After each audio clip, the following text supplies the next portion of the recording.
Inilah bukti bahwa seorang Hotman Paris Hutapea memang benar-benar menganggap dirinya paling hebat, menganggap dirinya di atas segalanya. Bayangkan, dari gedung Mahkamah Konstitusi, dia mencampakkan paslon 03. Dia mencampakkan para pendukung 03. Assalamualaikum warahmatullahi wabarakatuh. Salam Om Swastiastu. Namo Buddhaya, salam kebajikan dan salam sejahtera untuk kita semua. Seperti yang kita ketahui bersama-sama bahwa hari ini 22 April 2024 adalah hari pengambilan keputusan oleh Mahkamah Konstitusi terkait dengan sidang sengketa Pilpres tahun 2024. Tetapi ada pernyataan yang menohok yang dilontarkan oleh lawyer 02, yakni Bapak Hotman Paris Hutapea. Bagi saya secara pribadi yang rakyat jelata, Hotman Paris Hutapea ini memang benar-benar miskin akan etika, akan tata krama, dan akan sopan santun.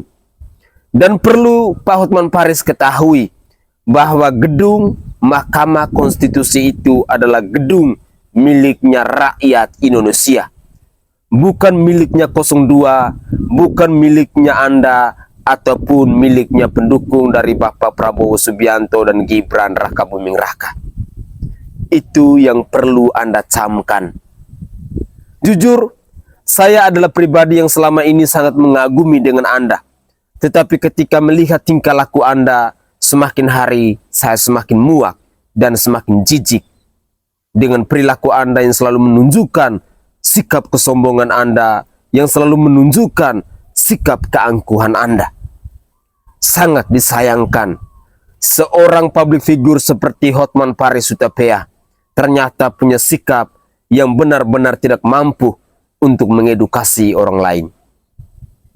Dan untuk lebih jelasnya saya ingin mengajak pemirsa sekalian, mari kita cek cuplikan video berikut ini. Udah ramai tuh, siapa yang keluar tuh? Oh, oke, saya kira Bang Hotman pertama kemarin pulang pagi jam 1 jam udah 2. datang yang datang 03. Oh 03 gitu. Pak Prabowo Mas Gibran akan datang juga nggak Bang Hotman sepengetahuan Anda ke MK? Sepengetahuan saya tidak datang hari ini. Tidak datang ya? Oke. Bang Hotman, saya mau nanya. Saya juga heran ini 03 datang melulu Bang. Suaranya hampir jablok. Lah, tuh. Kan tandanya menghargai peradilan, menghargai sidang. Menghargai sidang datang bagus dong Bang Hotman. 01 juga iya, katanya akan nggak ada hadir. kaitannya. Kalau sudah ditunjuk kuasa udah cukup dong. Tapi sebagai pihak yang berkepentingan langsung datang mendengarkan tanda menghargai peradilan, rasanya bagus-bagus aja kok Bang Hotman. Ini terlalu sentimen nih kayaknya. Enggak, dia mendengarkan dia mengatakan dia mendengarkan dari rumah. Gini, masukin. Bang Hotman, tadi kan ngomong-ngomong soal kuasa hukum. Bang Hotman kan sama timnya dikatain sebagai dream team. Ya kan, dream team, kata tim 02, kuasa hukumnya dream team. Siapa di kuasa hukum 01 dan di 03 yang menurut Bang Hotman cocok masuk di dream team atau sama-sama jago seperti kalian? Siapa kuasa hukum di 01 dan di 03 yang sama-sama jago seperti Bang Hotman? Nggak ada. Yakin? Ada. Yakin Bang Hotman? Oke, wow. Wah, oke ya, saya kalau memang ada ya udah. Lawan saya lawan saya Repri Harun. Apa Repri Harun ya? Ya. Dia itu dosen HTN. Dia tidak punya skill spirit fight. Saya ini 20 tahun dididik oleh bule. Saya pernah bimbing pengacara 200 orang. 40 tahun. Ya, yang kedua dari pihak sana, Mulia Lubis itu mantan duta besar. Ya, jadi almost beda sama kita punya background. Yang ini Otto Hasibuan. Ya. Oke. Jadi benar-benar nggak ada, memang benar memang dari cara mereka mengajukan pertanyaan dan mengajukan bukti, benar-benar saya kasih nilai 0. Saya kira kasih nilai 11 dari 100, tapi ya nggak apa. Bang Hotman, kesaksian yang diajukan para menteri, ada 4 menteri yang menjadi saksi dalam sidang MK kemarin. Sempat kita bahas di musyawarah sebelum ini. Menurut Anda kesaksian 4 menteri itu semakin menguatkan posisi hukum 0103 atau justru menguntungkan posisi hukum Anda, Bang Hotman? Disitulah kebodohan mereka. Mereka mengusulkan agar menteri malah menteri itu menguntungkan kita. Makanya kita ketawa, ini orang bagaimana sih pengacara sih? Semua saksi yang diajukan itu menguntungkan kita. Saya kasih contoh bansos ya. Bansos itu sudah ada sejak zaman SBY. Dan saya baca semua undang-undang APBN, hampir tiap tahun itu ada kenaikan 20 triliun. Jadi kalaupun ada kenaikan di 2023, itu wajar. Dan setiap pembagian bansos itu nggak bisa suka-sukanya Jokowi. Sudah ada daftarnya itu. Namanya DTKS, daftar keluarga yang harus, sudah ada datanya, nggak bisa dibohongin. Jadi dia bilang ada kenaikan mencolok 2023, ya tiap tahun ada kenaikan, ya mungkin ada perbedaan 10-20 triliun, itu wajar. Dan itu adalah perintah undang-undang. Kalau sudah perintah undang-undang, mau apa loh? Bukan perintah Jokowi. Makanya saya iri sama kepintarannya Jokowi. Iri sama kepintaran Jokowi. Dia bisa menggolkan ini. Ya, kalau partai politik pengusung 01, 03 tahu Ya. bahwa bansos itu akan ada pengaruhnya, pasti dia akan menolak undang-undang APBN. Ya, tapi mereka setuju semua. Pada saat mereka setuju, mungkin Jokowi ketawa-ketawa, hehehe. Makanya Jokowi itu pintar, iya kan? Menarik. Oke, Bang Hotman, jadi ya kita mau ngelihat situasi yang lain, tapi Kak Jo kalau ada pertanyaan ke Bang Hotman sebelum kita aku nggak ada. Bang Hotman, jadi Anda yakin, Hakul yakin putusan MK hari ini akan menolak seluruh permohonan yang diajukan oleh lawan Anda? Anda yakin itu? Yakin, dulu aja 2 minggu lalu begitu pemeriksaan saksi selesai sudah mengatakan 100-0 untuk mereka. 100-0. Bang, Kalau bicara hukum total, itu permohonan omon-omon, permohonan omon-omon. Kalau kata Bu Mega, ini adalah palu godam atau palu emas. Bu Mega memberikan perumpamaan seperti itu. Maksudnya apa tuh? Palu godam atau palu emas, apakah akan menunjukkan keadilan atau akan meruntuhkan demokrasi? Kurang lebih interpretasi saya seperti itu, interpretasi bebas ya, palu godam atau palu emas. Kalau gitu, tanya kepada Ibu Mega, kalau undang-undang dilaksanakan, apakah itu melaksanakan demokrasi atau melaksanakan apa? Ini kan partai dia yang setuju undang-undang bansos itu. Sebagai contoh, undang-undang pajak memungut uang dari rakyat begitu besar, sah karena perintah undang-undang. Kepada Ibu Mega, ini malah memberi uang kepada rakyat. Di mana pelanggaran hukumnya?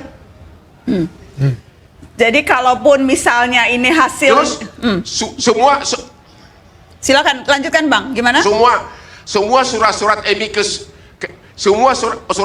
amicus curiae yang mereka ajukan juga omon-omon karena hanya mengulang-ulang apa yang di permohonan.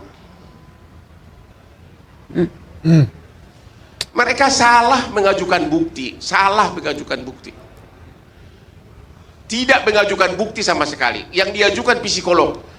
Bayangkan perbuatan melawan hukum, sogok menyogok bansos yang dibawa psikolog. Otaknya di mana? Wah. Bang Hotman, saya jadi makin Sama semangat. Romo Magnes. Bang Hotman, saya jadi makin semangat Coba yang melihat Bang dibawa Hotman. Romo Kristen. Nggak, saya jadi makin semangat melihat potensi Mana? Bang Hotman versus Rocky Gerung. Ini menjadi sesuatu pertandingan intelektual, debat, dan mungkin fisik ya. Yang sangat menarik untuk ditonton satu Ngapain? Indonesia. Ngapain gua? Rocky Gerung bukan kelas saya. Dia kan filsafat, dia nggak ngerti hukum. Apa yang gua mau debat? Semua pendapat dia hanya tuduhan. Nggak ada pendapat dia secara hukum, nggak ada pendapat dia yang bermutu. Dia pakai istilah-istilah bahasa Inggris dalam filsafat. Ya itu bidang dia, tapi nggak bisa dipakai pendapat dia itu. Oke. Kalau bicara hukum, dia kan hanya praduga, dia terus menghina-hina presiden. Siap Bang. Saya masih siap. Coba. Oke guys, itu adalah komentar dari seorang Hotman Paris Hutapea. Silakan pemirsa sekalian yang menilai sendiri. Dari sisi etikanya, dari sisi intelektualitasnya dan lain sebagainya, kira-kira layakkah seorang public figure seperti ini mengeluarkan pernyataan-pernyataan yang menurut saya sangat tidak elok. Dia merasa diri paling hebat, dia merasa diri di atas segalanya. Tapi saya yakin dan percaya bahwa di suatu hari nanti dia pasti akan jatuh sejatuh-jatuhnya akibat sikap kesombongannya ini. Itu yang saya yakinin, bahwa orang-orang yang sombong seperti Hotman Paris Hutapea ini, orang-orang yang angkuh, orang-orang yang merasa dirinya paling hebat, merasa orang lain tidak ada apa-apanya. Bahkan coba kita dengarkan bahwa jika dikasih nilai antara kuasa hukum 01 dan 03 itu berapa, yang dia kasih adalah 0. Artinya menganggap tidak ada apa-apanya. Dan dari sini kita mampu untuk melihat bahwa orang-orang seperti inilah yang semestinya memberikan edukasi kepada publik, tetapi malah menunjukkan sikap-sikap yang menurut saya tidak pantas. Apa kira-kira yang bisa kita tiru dari seorang Hotman Paris Hutapea ketika dia menunjukkan sikap angkuh dan kesombongannya ini? Jujur, saya secara pribadi akhirnya sadar bahwa rasa respect saya selama ini ternyata tak ada guna. Dan rasa kagum saya kepada orang ini ternyata saya salah. Bahwa yang sesungguhnya seorang Hotman Paris Hutapea adalah pribadi yang benar-benar merasa dirinya seperti itu. Silakan pemirsa sendiri yang menilai. Silakan pemirsa sendiri yang melihat kelakuan, tutur kata, kualitas maupun integritas yang dimiliki oleh seorang lawyer seperti Bung Hotman Paris Hutapea ini. Sekali lagi, saya meyakinin bahwa orang-orang yang angkuh, orang-orang yang merasa di atas segalanya di suatu hari nanti, cepat atau lambat, dia pasti akan jatuh dan sejatuh-jatuhnya. Apalagi orang Kristiani yang meyakinin bahwa hukum tertinggi itu adalah cinta kasih. Dan cinta kasih itu tidak ada kesombongan, tidak ada keangkuhan, tidak ada yang merasa dirinya di atas segalanya. Karena yang punyanya itu semua hanyalah Tuhan. Semoga Bung Hotman Paris cepat sadar dan cepat bertobatlah. Saya sebagai rakyat jelata hanya bisa berdoa. Mungkin itu saja komentar singkat dari saya, dan semoga cuplikan video ini bisa memberikan informasi baru kepada rakyat Indonesia, kepada para pemirsa sekalian, tentang siapa itu Bung Hotman Paris Hutapea. Saya Sainai dari Provinsi Nusa Tenggara Timur. Saatnya kita yang rakyat jelata harus berani untuk bersuara. Tetaplah bersikap rendah hati.